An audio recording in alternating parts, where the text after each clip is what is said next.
Soy Daniel Mora y esto no es una entrevista cualquiera, es Little Talks, una serie de charlas que tenemos con artistas para conocer sus historias y las de sus canciones. Bienvenidos.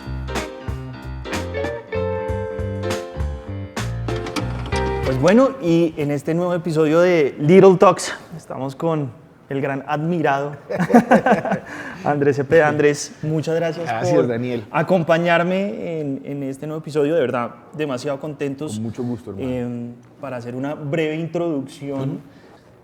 Digamos que tú en mi vida has sido una constante, ¿no? Mi hermano es 3 años mayor que yo. Sí. Y siempre la música estuvo rodeada de nosotros en mi casa. Y este tipo me ponía canciones de Poligamia desde que nos levantamos hasta que nos acostábamos. Después, evidentemente, todos tus álbumes fueron una constante en mi vida, en la de mi familia y demás. Nos aprendíamos tus canciones en la guitarra. Qué bonito. Y la última experiencia que tuve con mi hermano, se fue a vivir a México, no es que le haya pasado nada malo, fue en un concierto de Poligamia justo acá en el centro. Y un punto en el que nos volteamos los dos y cada uno tenía una lágrima en el cachete. ¿Esto dónde fue? Creo que en el Jorge Eliezer, tal vez, o... Espérate, pienso. Sí, en el Jorge Eliezer, cuando hicimos una gira por Colombia hace ya unos añitos. Hace unos añitos. Sí, claro. Y fue un momento muy emocionante de poder vivir tu música y la de ustedes entre los dos. Entonces, así que de verdad me hace mucha ilusión no solo hoy en día trabajar a tu lado, Gracias. contigo y acompañarte, sino además pues tener esta conversación pues es maravillosa. Gracias, viejo. Quiero empezar con una cosa que justo viene también de lo que estaba hablando, y es que en mi casa también estábamos rodeados del bolero. Como en la mía. Como en la tuya, exacto. Entonces oíamos a nuestras tías, a la familia cantar, y así llega el bolero a mi vida y me identifico mucho contigo y con tu música, y por eso yo creo que ha sido tan importante en mi vida, es justamente por eso, porque crecí con eso. ¿Cómo fue tu infancia? O sea, ¿cómo llega la música a tu vida a través de los boleros, de oír, de tus tíos, de tu familia? ¿Cómo es tu infancia y cómo crece la música en ti? Muy parecida, Daniel, yo creo. Aunque más temprano en el tiempo. Un poquito mayor. Pero sí, cuando yo llegué aquí pues a mi familia, al mundo, a Bogotá, llegué 15 años después que la hermana que me sigue. Entonces, digamos que fui como el último estertor de mis papás. Resulté siendo un niño muy querido por ser el chiquitico de toda la familia, pero no estaba en los planes de nadie que yo apareciera. Entonces, llegué mucho tiempo después, cuando toda esta gente ya, todos estaban graduados, mi hermana, la que es menor, ya estaba terminando ya el bachillerato. Entonces llegué a un hogar en el que era, pues sí, la muñeca de mis hermanas y el consentido pues de la casa. Entonces había mucha... Mis hermanos ya habían pasado por la parte difícil de ser educados por mis papás. Entonces ahí me tocó un poquito más suave. Claro. Ya toda esa disciplina, todo ese rigor y toda esta cosa, le habían bajado un poquito el volumen porque pues ya estaban hechos, ¿no? Hechos y derechos. Entonces cuando llegué yo, lo que me encuentro es un ambiente muy cariñoso, muy amoroso y un ambiente absolutamente musical. Porque en mi casa, uno de mis hermanos mayores estaba estudiando piano clásico y ese iba a ser su destino. Mi papá estaba empezando a tocar violonchelo, él siempre había cantado, y tremendo melómano, coleccionista, tal, y estaba empezando a estudiar violonchelo. Mi mamá también cantaba y tocaba el tiple, mis tíos también, mis primos también, mi hermana mayor también tocaba guitarra y cantaba. Todas las celebraciones de la casa, de familiares, estaban en torno a la música que interpretábamos, y toda la cotidianidad de la vida familiar nuestra, nuclear, estaba todo el tiempo siendo ambientada por la música que mi papá nos ponía. Él nos sentaba a oír música y nos hablaba de los discos, y nos hablaba de los compositores, y nos hablaba de los directores, de los intérpretes, de todo. Tenía una colección que yo conservo muy hermosa, sobre todo de clásica, de jazz y de bolero. Era inevitable, nos despertábamos a desayunar con la música que mi papá escogía, de la que nos hablaba. Todo el día mi hermano estudiaba 8 horas al día. ¿Siguió con su carrera? No, y allá voy porque, por eso fue bueno ser el último. Él todavía alcanzó a sentir la presión de decir, bueno, ¿y qué va a estudiar? Sí, ¿no? sí. Cuando estudiaba 8 horas de piano al día. Sí, de ser música no es una carrera. Exactamente, entonces digamos que esos hermanos míos me despejaron el camino para que yo viniera a hacer realmente lo que quería, que era la música. Entonces yo me sentaba a ver a mi hermano estudiar, veía a mi papá estudiar, oía las fiestas, oía la música todo el día. Era imposible que saliera por otro lado la cosa. Entonces cuando tuve edad, entre los 4 y los 5 años, mis papás decidieron, bueno, que estudie piano. Y así empecé, primero con unas clases particulares con una profe francesa que me recibía después del colegio, y después empecé a estudiar en una academia, en la academia Cristancho. Y claro. nos enfocaban, cosa que adoré, hacia la música colombiana. También era lo que pasaba en la casa. Mis tíos y mis primos tocaban los bambucos, los pasillos, todo esto. Mi hermano también estaba estudiando bandola, bueno, todo tenía que ver como con esto. Entonces la música siempre estuvo allí hasta el momento en que decidí hacer algo con ella. Ese momento fue cuando empecé a ser un preadolescente y empecé a darme cuenta que la música no solamente era esta cosa a la que tenía que dedicarle una serie de horas diarias y que podía ser como tedioso porque había que preparar la lección y había que preparar las obras y no sé qué, sino que empezó también a ser, en mi pequeño entorno social de aquel entonces, de preadolescente, comenzó a ser un diferencial que para un pelado muy tímido y tartamudo era una herramienta social importantísima. Entonces pasó una cosa muy interesante y es que estando en el colegio yo tenía una tartamudez bien fuerte y trabajando con la fonoaudióloga que me iba a ayudar a superar mi tartamudez, me dijo, pues cante, porque cantar va a ser muy bueno para usted. Sí, pero ¿qué canto? No, pues las canciones que le gusten, apréndaselas en el piano y las va sacando y las va cantando. O si tiene algo que inventarse, invénteselo y cántelo. Entonces lo primero que hice fue empezar a ponerle melodía y letra a algunos de los ejercicios y de las obras que hacía en mi estudio de piano. Y ahí me di cuenta que podía escribir canciones y eso para mí fue Empezaste a componer. la gran revelación, porque entonces cantando y escribiendo ya ni era ni tímido ni tartamudo. Y eso me cambió muchísimo la vida. Y te ayuda socialmente. Absolutamente. Cuando estábamos en los primeros años del bachillerato en el colegio, el bullying era muy intenso para todos, porque estábamos en un colegio de solo varones y nos dábamos durísimo. Claro. Y entonces mi manera de poder contestar a estos bullies que me atacaban, ya fuera por mi timidez o por mi tartamudez o por las bromas que podían hacer con mi apellido, lo que yo lograba hacer era así, toma tu canción. ¿No? Y esas canciones en 2 días se las sabía todo el curso y los tipos ya, no había mejor forma. no le digamos nada a este man porque nos hace una canción y eso es peor. Máximo. Entonces, y lo mismo con el sexo opuesto. Este tipo tan tímido y tan tartamudo le escribió una canción a la peladita que le gustaba en ese momento y gol, ¿no? Infalible. Para mí eso fue súper importante y me quitó la tartamudez, me quitó la timidez y me mostró que eso era lo que yo quería hacer en la vida. O sea, creces en una época difícil, digamos que de país, Sí. ¿cierto? Y creo que el rock llega un poco por ahí, ¿no? Como en mensajes que se daban a través de las canciones. Sí. Por un lado, ¿cómo llega el rock a tu vida? O sea, ¿cómo pasas de boleros, clásica, jazz al rock?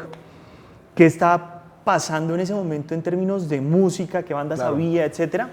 Y ¿por qué Poligamia entonces llega ahí y se convierte en una cosa como tan relevante? O sea, en la que pasan tantas cosas con esa banda. Pues en un principio, bueno, en la familia estaba la colección de mi papá y estaba todo este ambiente, pero también estaban mis hermanos y mis hermanas. Claro. Y ellos oían también otra música. Adolescentes oyendo música en inglés. También, oyendo música en inglés. Entonces, obviamente, en primer lugar estaban los Beatles, estaban los Stones, mis hermanas se morían con los Bee Gees, y Simon and Garfunkel, y Peter Gabriel, y Genesis, y bueno, toda esa época de finales de los 60, principios de los 70, era la música de mis hermanos. Entonces, ahí digamos que estaba sembrada esa semillita. Y en la adolescencia, en esa preadolescencia, empezamos a recibir mis compañeros de colegio y yo y toda esa generación, empieza a llegarnos el tema del rock en español, que primero llega de España, se termina la dictadura, entonces empiezan a aflorar bandas y proyectos muy interesantes que empiezan a llegar. Mi hermana, mi hermana mayor en ese momento ya estudiaba por fuera, entonces me mandaba muchísima música de España. Y también empezamos a recibir por la radio y por el correo de las brujas caseticos y cositas de Argentina, sobre todo. En México todavía no se había despertado ese monstruo rockero en México, ya estaba gestándose, pero no nos había llegado. Entonces, creo que lo primero que descubro es a Calamaro y a Charlie, tal vez. Claro. Y ¿no? A parar oreja, y estos tipos están haciendo una música como esa que nos gusta tanto, pero está en español, y nos están hablando de cosas, no nos están hablando ni de Liverpool, ni de Los Ángeles, ni de Londres, no.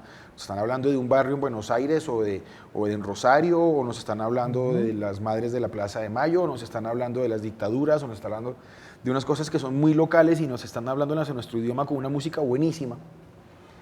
Y la primera inquietud es, queremos emular esto, ¿no? ¿Cómo están haciendo? ¿Cómo hacen ese sonido? ¿Qué esa guitarra? ¿Qué es? ¿Esos sintes de dónde salen? ¿Por qué ese piano? ¿Por qué tal? Y eso de la mano de las letras. Entonces empieza como una investigación muy ingenua, muy naif, una aproximación muy inocente a tratar de emular eso primero que estamos escuchando. Entonces yo miro a los lados y aquí tengo a Gustavo Gordillo, aquí tengo a Juan Gabriel Turbay, que han estado conmigo en el colegio desde los 4 años, con quienes nos juntábamos en el recreo, en el salón de música, a mostrarnos lo que cada uno estaba aprendiendo en el piano, no sé qué. Y bueno, los tres hacemos música, ¿por qué no tratamos de montar, no sé, tal canción? Y empezamos jugando a eso, y empezamos a darnos cuenta, primero de que no solamente podíamos emular, sino que también podemos escribir. Y ahí aparece Turbay, que es un compositor absolutamente fantástico, y empieza a invitarnos a escribir y a proponer unas ideas muy lindas de, listo, entonces hablemos de lo nuestro, hablemos de lo local, de lo propio, de lo que realmente conocemos. Y en ese ejercicio empiezan a salir una serie de canciones, una de las cuales la escribo yo, que se llama Mi Generación, que trata precisamente de hacer eso, de retratar eso. Y en ese proceso fuimos aprendiendo, fuimos mejorando, fuimos integrando más gente a la banda, participábamos en cuanta vaina se podía, estudiantil o de bandas de colegio, lo que fuera, y estábamos como en esa escena. Estábamos muy jovencitos, tendríamos, las primeras que nos juntamos tendríamos 13, 14 años, y fuimos avanzando, y cuando teníamos como 16, casi 17, nos presentamos a un concurso. En ese concurso ganamos, el premio era grabar un sencillo, y emitían ese sencillo en una cadena nacional, y ¡zas!, la canción, que era una canción escrita por Turbay y cantada por mí, se fue a número 1 nacional. ¿Qué canción era esta? Una canción que se llama Desvanecer. Claro.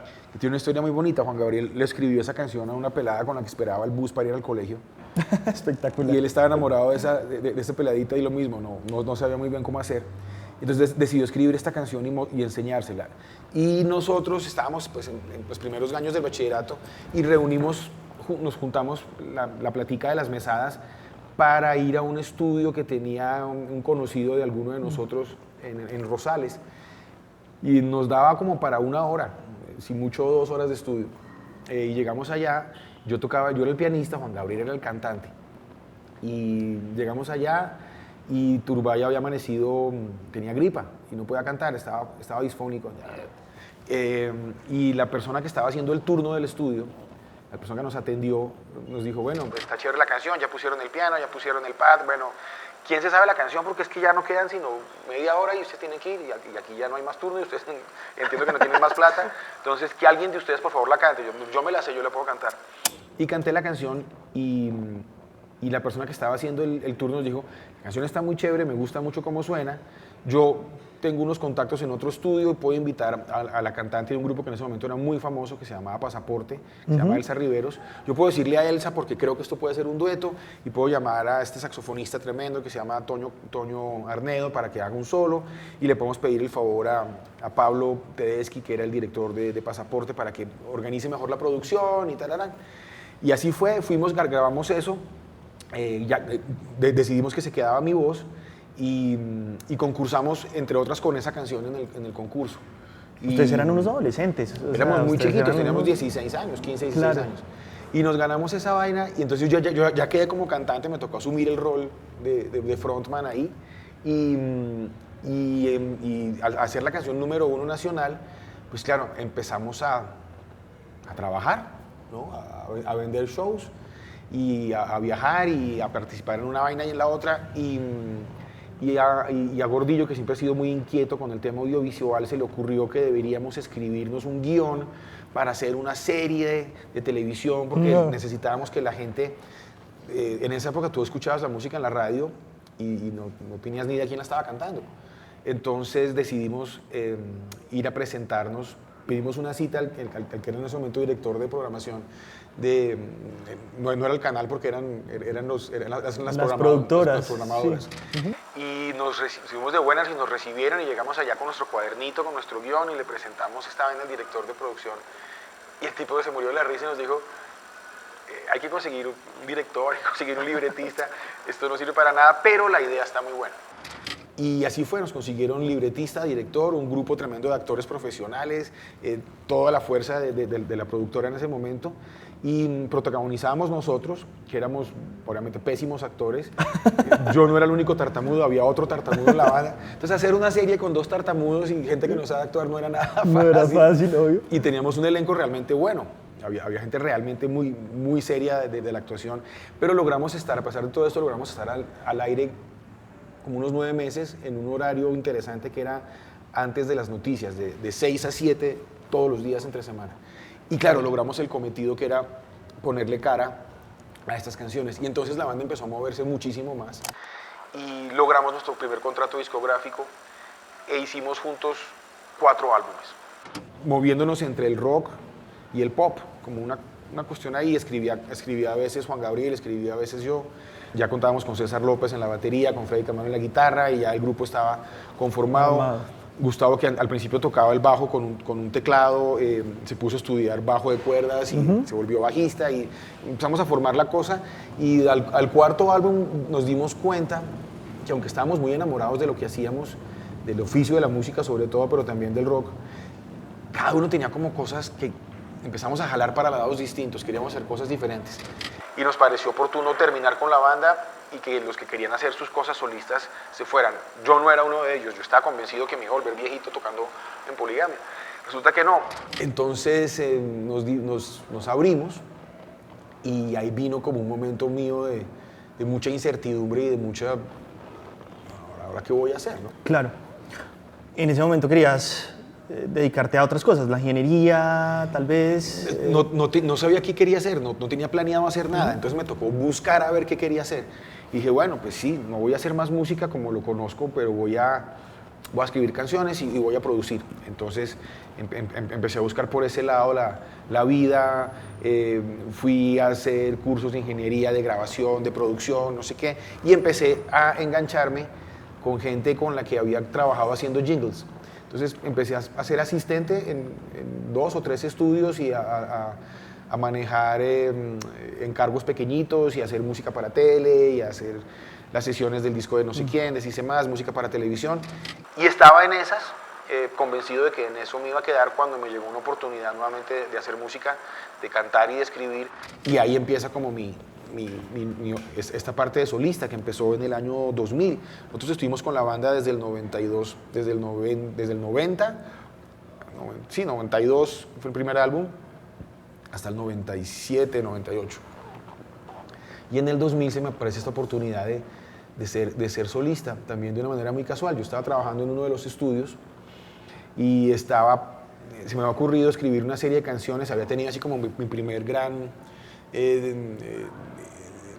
desamor, estaba muy despechado. Entusado, es que escribí como unos 8 boleros así, inspirado un poco en el sonido de Feliciano y en el sonido del Buenavista Social Club. Siempre me gustó mucho el tema cubano. Y entonces me hice unas cancioncitas y me ha conseguido un intérprete joven, un tipo que cantaba muy bien, un tipo muy joven, para venderle este producto a una casa disquera, casualmente la misma con la que había estado yo en Poligamia. Y resulta que cuando ya estábamos casi terminando el disco, el cantante que iba a hacer la vaina firmó por su cuenta con esa casa disquera. Y la casa disquera ya no quería el disco. Y yo me quedé con el disco hecho, con los gastos hechos y sin quien la cantara. Y quedé súper aburrido. Y Juan Diego Montoya, Claro. Luis Miguel le mostró el disco a Juan Diego. ¿Qué hacemos con esto? Y dije, no, pues yo he visto cantar a Andrés, yo conozco a Andrés. Digan, es que lo cante y yo se lo saco, para que no pierdan pues el trabajo. Ay, no, negro, yo no quiero cantar, qué pereza, yo ya salí, yo ya superé esa etapa. Pero, y esa superada era como de, ¿estabas peleado? O sea, como... Estaba rabón con la industria. Ok. Se me había acabado mi banda de mis amores y yo no quería saber nada de esto. Claro. Entonces fue muy bonito porque Juan Diego me dijo, bueno, cántela, yo le compro el disco, es más, le pago por cantarla y los gastos los asumo yo y es más, íbamos 50-50. O sea, el mejor negocio de la vida. Dices, Miguel, usted es una hueva si no coge eso, porque eso es una oportunidad y salimos del disco y recuperamos el tiempo y la plata invertidas. Y así fue, me fui rapidísimo, en una semana le pedí a César López que me ayudara para que no fuera yo mismo quien terminara de producir, sino que hubiera como otra cabeza. Fui, canté, grabé, entregué el disco, recibí mi cheque, muchas gracias, bueno, seguimos. ¿Qué hay que hacer ahora? No sé qué, en el estudio otra vez. Y como al mes y medio me dicen, oiga, la vaina está funcionando muy bien, queremos citarlo a una reunión. Llego a la reunión, me entregan mi primer disco de oro. Increíble. ¿Qué es esto? Sí, no, es que su disco está vendiendo muchísimo. No puede ser. Sí, y nos han estado llamando porque quieren contratarlo para llevarlo a esto. ¿En serio? Entonces, bueno, organicémonos. Le digo a mi manager, organicémonos, armemos una banda, pongamos una oficina y empezamos a trabajar. Ese manager que tú conoces muy bien, que es el Negro Olivar, era esa persona que nos atendió en el estudio cuando grabamos Desvanecer. Increíble. El tipo que nos dijo, esa canción es buena, ¿por qué no la canta usted? Hagamos esto. Ese es mi manager hoy en día después de todos estos años. Entonces ahí empezamos un proceso nuevo que era, bueno, ahora pongámonos otra vez la camiseta de cantante, pero con este disco de boleros que yo había escrito y el cual sentía profundamente cada una de las canciones y empecé a buscar un camino por ahí. Me gusta esto, me gusta la parte del romanticismo, me encantan las canciones de Tusa, me gusta la fusión del pop con la música cubana y antillana. Listo, ese es el camino. Tratamos de hacer un segundo disco y ahí arrancamos. ¿Te ha vuelto a pasar durante estos más de 30 años de carrera que en algún punto digas estoy mamado? O sea, como quiero mandar todo esto a la mierda. No, después de eso fue un compromiso absoluto y total que me ha costado muchísimo. Mi deseo de hacer música y comprometerme con ese estilo y con ese camino y con ese solista se convirtió en una vaina de 24 horas. Y me ha costado mucho, me ha costado relaciones personales, me ha costado tiempo de familia, no tengo hijos, soy un tipo que trabaja todo el día y toda la noche. Me consta. Y aunque sé el sacrificio que he hecho y sé todo lo que me ha costado en la vida, y me he perdido de muchas cosas, sigo convencido de que es lo que me hace feliz. Entonces, trabajo mucho, pero no me duele trabajar mucho. Mirando atrás me doy cuenta que sí, hay cosas de la vida que me he perdido por eso, pero no me arrepiento. Conectando ese ser humano, ¿cierto? Porque muchas veces, digamos que el público ve a un artista y no ve al humano que hay detrás de un artista. ¿Cómo llevas eso? O sea, ¿cómo llevas cometer errores? Creo que cuando uno tiene tanto foco, pues termina creyendo, tengo que ser perfecto. No se puede. Y no se puede, y cometemos errores y somos humanos. ¿Te cuesta digamos que esa dualidad entre el artista y el humano? Durante muchos años me costó y al no saber manejarlo, lo orientaba siempre hacia la noche y hacia la rumba. Y ahí cometí algunos errores importantes porque pensaba que mi manera de sobrellevar esa dualidad y esa forma de vivir era estando en un estado permanente de fiesta. Claro, nos pasó a todos. Los primeros 5 años de hacer eso son chéveres, pero ya después no tanto. Y hay un momento en que la fiesta deja de ser fiesta y se convierte ya en una manía, en un vicio, ¿no? Y ahí puede ser muy complejo. Después encontré la manera de hacer compatibles esas dos cosas con el entorno que me rodea, empezando por el equipo con el que trabajo y después con la pareja. Claro. ¿no? Cuando uno encuentra un entorno que te permite ser las dos cosas de una manera sensata y razonable y no llevar el trabajo o el personaje del trabajo a la casa y viceversa, que no es fácil establecer como esa línea, se empieza como a estabilizar y a caer todo como en sus cuatro patas. Pero ahí es importantísimo la pareja y el equipo que te rodea, tu management, tu equipo de músicos, la gente que te ayuda a estar constantemente contando esa historia y manteniendo las canciones. Y al mismo tiempo, el no sentarse a disfrutar de lo que se hizo y mirando. La manera más fácil de dislocar eso creo que es dejar de trabajar.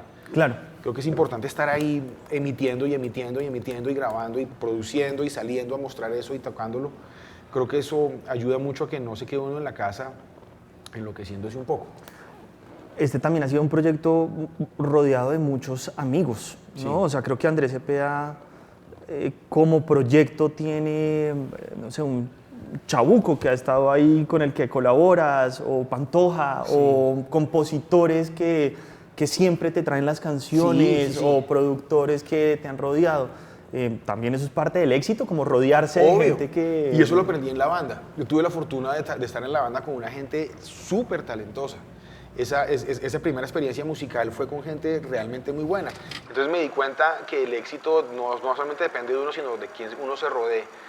De hecho, durante muchos años seguí trabajando con César López, con Freddy Camelo como productores, con Juan Gabriel Turbay como compositor, con Gustavo Gordillo como realizador y productor de videos, porque entiendo que rodearse de la gente buena es clave.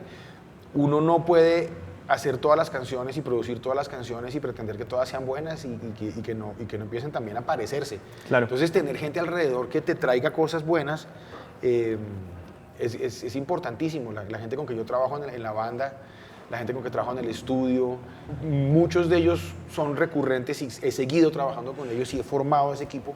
Para mí eso es vital y hace que uno pueda tener una carrera más larga y una cierta variedad en el estilo.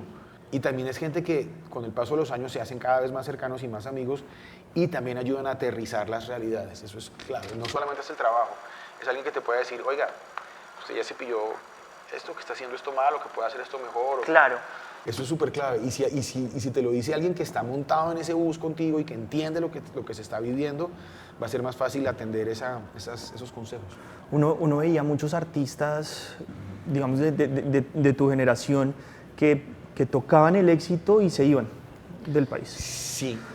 Pero tú, rodeado de todos estos amigos y digamos que has hecho una industria, o sea, has creado una cosa muy importante y creo que esa figura de Andrés Cepeda por eso es tan increíblemente relevante en Colombia y en Latinoamérica.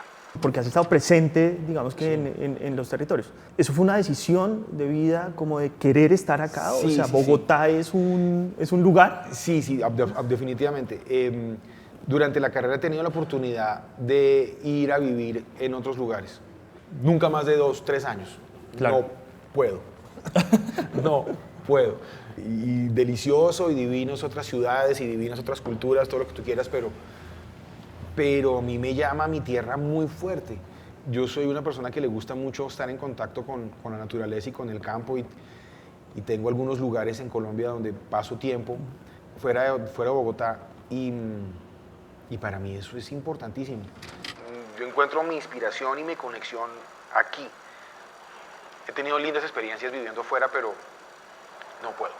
Este es el lugar. Este es el lugar. Y yo voy y vuelvo, he hecho el esfuerzo varias veces. Y no, a mí me gusta estar acá, hermano. Y me siento feliz en mi casa y en la finca y en el mar y en la laguna, en donde sea que me toque, pero en mi casa. Y he escrito cosas y he hecho cosas, proyectos afuera, pero yo necesito como esa conexión con mi propia tierra. Claro. Y a decir verdad, no es una conexión tan consciente, porque hice el intento, pero me di cuenta que yo quiero estar acá. Y tomo el avión y voy a donde necesite estar, porque no encuentro otra manera. Hace un par de años yo estaba bien peleado con Bogotá, o sea, pero de verdad, como de eso que uno dice, esta hijueputa ciudad uno sale. No, es que, no es que yo no entonces sienta eso, ojo, porque no es que yo no sienta eso. Claro que sí, es un conflicto diario. Pero yo empecé a vivir la ciudad, o sea, después de esta pelea dije, no, espérese, este es el lugar en el que crecí, nací, tiene un montón de cosas buenas, y empecé a tener esa actitud de sí a todo. Me invitan a teatro, voy. Camine a comer, camine a caminar por la séptima peatonal, vámonos. Y me empecé a enamorar otra vez de la ciudad y a vivir la ciudad, y es un lugar maravilloso. Es que todas las ciudades tienen sus vainas, todas las ciudades tienen sus vainas. Las nuestras las conocemos mejor que nadie, pero son nuestros problemas, son nuestros. Y si alguien tiene que preocuparle es a las personas que amamos este lugar. Y es tan fantástica la ciudad y el país que a pesar de todos esos inconvenientes y de todas esas discrepancias que uno pueda tener con cómo funcionamos, hay mil razones para seguir enamorados. Así es, y además te lo has recorrido de punta a punta en todos estos años.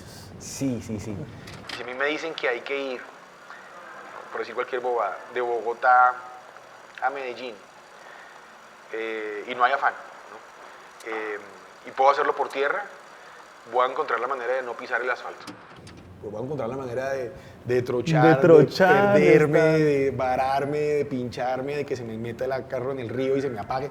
Todo eso estoy dispuesto a hacerlo porque encuentro en eso un disfrute tremendo y encuentro en eso una manera de entender mejor mi país. Me encanta, justo por eso el set está lleno rodeado de naturaleza. Claro. Andrés, estamos trabajando en un álbum que pinta ser uno de los álbumes, creo, más importantes de tu carrera. Por todo lo que hay detrás. Esto saldrá, yo creo que casi que durante el proceso de grabación y serán contenidos que tendremos ahí, pero ¿qué ha pasado todos estos años para que llegues a este momento? Y podemos hablar, digamos que tranquilamente, del concepto, de las canciones, de lo que te imaginas, de qué quieres con este álbum. Pues un proceso de maduración. Claramente la carrera... La palabra carrera es chévere porque uno puede hacer el paralelo pues, con una carrera, ¿no? Primero que todo no se puede parar. Segundo que todo es una carrera de obstáculos. Y es una carrera de resistencia. Y todas esas cosas juntas te llevan a aprender